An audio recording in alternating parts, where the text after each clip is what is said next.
నమస్తే welcome to BCN news నేను విజయలక్ష్మి ముందుగా ముఖ్యాంశాలు ఏపీ వ్యాప్తంగా పెరిగిన పోలీసుల నిఘా జగ్గయ్యపేట సమీపంలో లారీలో తరలిస్తున్న 8 కోట్ల రూపాయల స్వాధీనం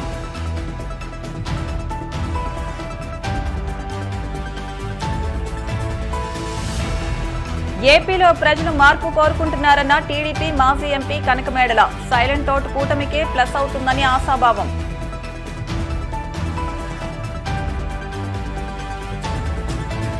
శ్రీకాకుళం టెక్కల్లో చిట్టీల పేరుతో మహిళ పుచ్చుటోపి స్థానిక మహిళలు నిలదీయడంతో తలెత్తిన ఉద్రిక్తత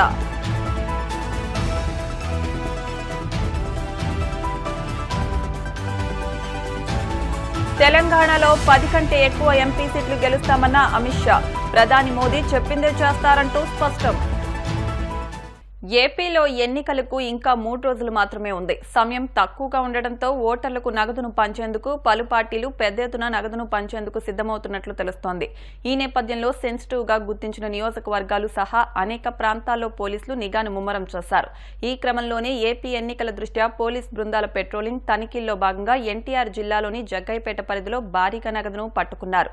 అంతర్రాష్ట్ర చెక్పోస్ట్ గరికపాడు వద్ద తెలంగాణ రాష్ట్రం నుంచి లారీలో తరలిస్తున్న 8 కోట్ల రూపాయలకు పైగా నగదును పోలీసులు స్వాధీనం చేసుకున్నారు. అయితే ఈ క్యాష్ ఎవరిది, ఎక్కడికి తీసుకెళ్తున్నారనే విషయం తెలియరాలేదు. ఎన్టీఆర్ జిల్లా బార్డర్ చెక్ పోస్ట్ దగ్గర రాత్రి సుమారు 1 గంట నుంచి 1 గంట 10 నిమిషాల మధ్యలో నంద్యాల నుంచి మెదక్ జిల్లా నుంచి గుంటూరుకి పైపు లోడుతో వెళ్లేటటువంటి లారీని, అది ఇన్వాయిస్ ని బట్టి మాకు తెలిసింది, ఆ లారీని మా చెక్ పోస్ట్ దగ్గర గరికపాడు చెక్ పోస్ట్ దగ్గర ఉన్నటువంటి ఎస్ఎస్సి టీము అండ్ ఇక్కడ ఉండేటువంటి పోలీస్ సిబ్బంది అందరూ కూడా తనిఖీ చేయడం జరిగింది. AP 03 TA 4666 అనేటటువంటి పైపులు కలిగినటువంటి లారీలో ఏదైతే క్యాబిన్ ఉందో ఆ క్యాబిన్ వెనక ఖాళీ గ్యాప్ ఒకటి ఏర్పాటు చేసుకుని, ఆల్రెడీ లారీ తోటి వచ్చింది కాకుండా సపరేట్ గా ఏర్పాటు చేసుకున్న క్యాబిన్ లో ఇక్కడ బాగా ప్లేస్ కలిగి ఉంది. ఆ ప్లేస్ లో మా వాళ్ళకి ఆ క్యాబిన్ ఉండేటటువంటి డిస్టెన్స్ ని బట్టి, ఆ దూరాన్ని బట్టి వాళ్ళు అంచనా వేసి దాంట్లో ఎక్కి చూడడం జరిగితే దాంట్లో 5 కవర్లు కలిగినటువంటి పెద్ద బ్యాగ్స్ అట్టపెట్టెల్లో డబ్బును కనుగొనడం జరిగింది. దాన్ని వెంటనే తీసి చూడగా సుమారు 8 కోట్లకు పైగా డబ్బు ఉన్నట్లుగా తెలిసింది. సో వెంటనే మేము డబ్బు కౌంట్ చేసేటప్పుడు మిషన్లు కూడా తెప్పించడం జరిగింది. ఆ మిషన్లు కౌంట్ చేసిన తర్వాత కరెక్ట్ గా ఎగ్జాక్ట్ ఫిగర్ ఎంత ఉందో తెలుస్తుంది. ఇంకా ప్రాసెస్ జరుగుతుంది. అయిపోయిన తర్వాత దీన్ని మాకుండేటటువంటి ప్రొసీజర్ ప్రకారం 10 లక్షలకి పైన ఉంటుందో దాన్ని మేము ఇంటర్సెప్షన్ చేసినటువంటి దాన్ని సీజ్ చేసి ట్రెజరీలో డిపాజిట్ చేసి ఇన్కమ్ ట్యాక్స్ వాళ్ళకి ఆ పర్టికులర్స్ ఇవ్వడం జరుగుతుంది. ఆ ఇన్కమ్ ట్యాక్స్ కన్సర్న్డ్ అది ఎవరిదనేటటువంటి దాన్ని తెలుసుకున్న తర్వాత వాళ్ళకి నోటీస్ ఇచ్చి ఫర్దర్ గా వాళ్ళు చేయాల్సినటువంటి యాక్షన్ వాళ్ళు చేస్తారన్నమాట. జరగనున్న ఎన్నికల్లో పాలకొల్లు వైసీపీ అభ్యర్థి గుడాల గోపిని మెజార్టీతో గెలిపించాలని ఆయన సతీమణి ఎన్నికల ప్రచారం నిర్వహించారు.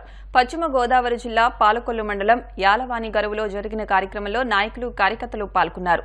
ఇంటింటికి వెళ్లి వైసీపీ మేనిఫెస్టోతో పాటు గతంలో అమలు చేసిన సంక్షేమ పథకాలను తెలియజేస్తూ జగన్ను మరోసారి ముఖ్యమంత్రిగా చేయాలంటూ పిలుపునిచ్చారు. ఏపీలో ప్రజలు మార్పు కోరుకుంటున్నారని టీడీపీ మాజీ ఎంపీ కనకమేడల రవీంద్ర కుమార్ పేర్కొన్నారు. గురువారం మీడియాతో మాట్లాడుతూ ప్రజలు అప్రమత్తంగా ఉండాలన్నారు. మళ్లీ జగన్ లాంటి ముఖ్యమంత్రి రావద్దని ప్రజలు కోరుకుంటున్నారని తెలిపారు. ప్రజలు గొడ్డలి తీసుకోవాల్సిన అవసరం లేదని, ఓటుతో జగన్ కు సమాధానం చెప్పాలన్నారు. ఈ ఎన్నికల్లో వైసీపీ దౌర్జన్యం చేయలేని విధంగా ప్రజలు ఓట్లు వేయనున్నారని తెలిపారు.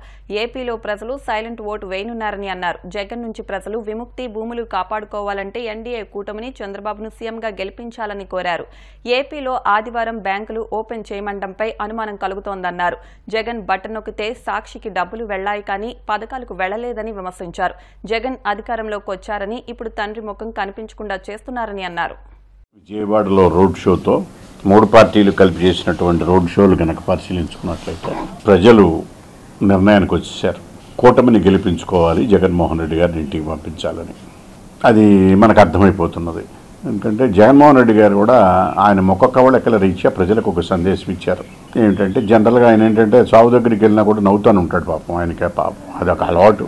ఆయన అలవాటుకు భిన్నంగా చాలా సీరియస్గా టీవీలకు ఇంటర్వ్యూ ఇచ్చినా అసలు ఎవరికన్నా కనపడినా ఒక రకమైన విసుగు, చిరాకు, మనిషిలో ఒక రకమైన అభద్రతా భావం, ఇన్సెక్యూర్ ఫీలింగు ఇవన్నీ కూడా కనపడుతూ ఉన్నాయి. ఇవన్నీ చూస్తుంటే ఆయనే ప్రజలకు ఒక సందేశం ఇస్తున్నారు.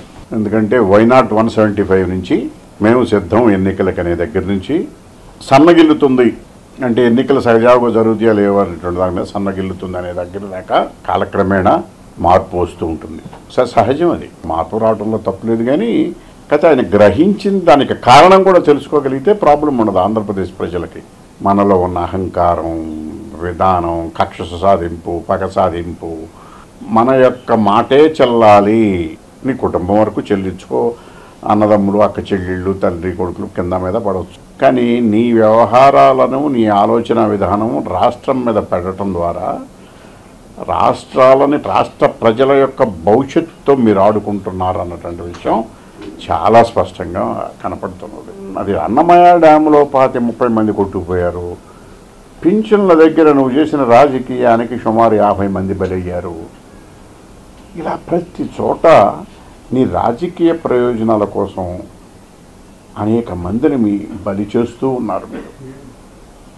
అంటే ప్రజల జీవితాలతో, ప్రాణాలతో చెలగాటమాడుతున్నారు అనేటటువంటిది చెప్పదలుచుకున్నాను నేను. జగన్మోహన్ రెడ్డి గారి ప్రభుత్వం మాఫియాలు నడుస్తున్నాయి అంట రాష్ట్రంలో. మాఫియాలకి మేము ఎన్డీఏ గవర్నమెంట్ వచ్చిన తర్వాత ట్రీట్మెంట్ ఇస్తాము అన్నారు. ఆంధ్రప్రదేశ్ ప్రభుత్వం ప్రజలకు అమలయ్యే స్కీములు ఏవి కూడా అమలు చేయట్లేదు. కేంద్ర ప్రభుత్వ స్కీములు కూడా పక్కన పెట్టేశారు. ఈ ఆంధ్రప్రదేశ్ ప్రజలకి కేంద్ర ప్రభుత్వ పథకాల ఫలితాలు కూడా అందలేదు. నేను నిన్ననే చెప్పాను, అక్కడికి రైల్వే జోన్కి భూమి ఇవ్వలేదంటే మేము భూమి ఇచ్చామంటారు. ఎంతసేపు తొండి వాదన తప్ప, అరే నువ్వు ఇచ్చిన భూమి జలంలో మునిగిపోతుందిరా, అది పనికిరాదు, ఇంకోటి మార్చండి అని చెప్పి మేము రాస్తే దానికి సమాధానం చెప్పరు. తొండి వాదన, మొండి వాదన చేసి ప్రజలని పక్కదారి పట్టించే విధంగా వాళ్ళు వ్యవహరిస్తున్నారు. లోకల్ బాడీ ఎలక్షన్లో ఇష్టం వచ్చినట్టు అల్లకల్లోలు సృష్టించి ప్రజలను భయభ్రాంతులు చేసి ఏకపక్షంగా చేశారు.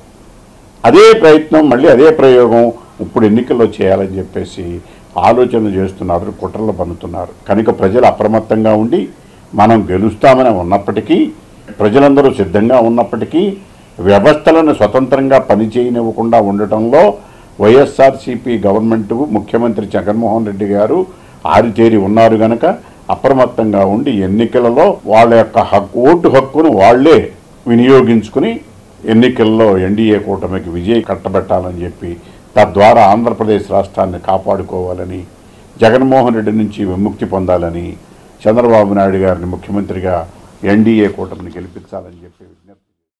పాలకొల్లు నియోజకవర్గం కూటమి ఎన్నికల ప్రచారంలో భాగంగా నర్సాపురం పార్లమెంట్ అభ్యర్థి భూపతిరాజు శ్రీనివాస్ వర్మ, అసెంబ్లీ అభ్యర్థి ఎమ్మెల్యే నిమ్మల రామానాయుడు నియోజకవర్గ వ్యాప్తంగా భారీ రోడ్ షో నిర్వహించారు. అభ్యర్థులకు మద్దతు తెలుపుతూ కేంద్ర మాజీ మంత్రి కృష్ణంరాజు సతీమణి శ్యామలాదేవి ఎన్నికల ప్రచారంలో పాల్గొన్నారు. రోడ్ షోతో పాటు టీడీపీ, బీజేపీ, జనసేన కూటమి శ్రేణులు భారీ బైక్ ర్యాలీతో అభ్యర్థుల వెంట పాల్గొన్నారు.